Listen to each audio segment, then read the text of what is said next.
তারাপীঠের এক হোটেল ব্যবসায়ীকে বেধড়ক মারধর করল হোটেলের যাত্রীরা। মারধরে গুরুতর জখম হোটেলের মালিক। মারধরের ঘটনা ধরা পড়ল সিসিটিভি ক্যামেরায়।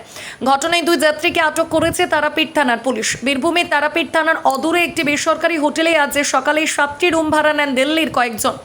আজ রাতে তাদের হোটেল ছাড়ার কথা ছিল, কিন্তু আজ দুপুরে তারা হোটেল থেকে বেরিয়ে যায়।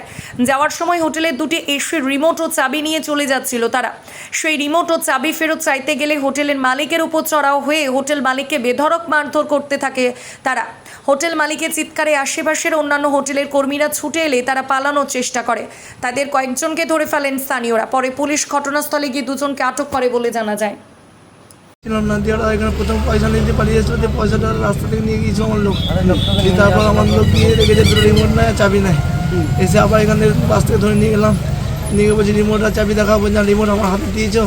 সেই রিমোট হাতে নিয়ে রিমোট ছিল প্রতিটা রুমে, রিমোট কই বলছে আমরা জানি না। দিয়ে এই দু এক কথা হতে তো সব মেলা লোকের ধাক্কা দেখে তো দুমদাম করে মারতে লেগেছে আমাদের। হ্যাঁ, ধাক্কা দেখে হয়েছে, আর ওরা দুমদাম করে মেরেছিল থেকে বেটা যদি সবাই মিলে মারতে লেগেছে। ওরা প্রায় 30-35 দিন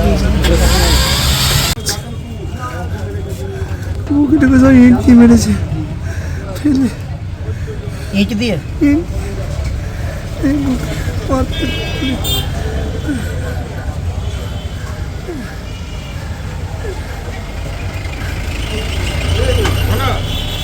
চোর দিয়ে লাভ নাই, পুরোটা লাভ না।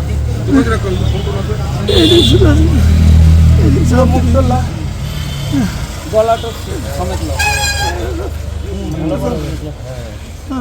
বুকেটাকে সব ইট দিয়ে মেরেছে,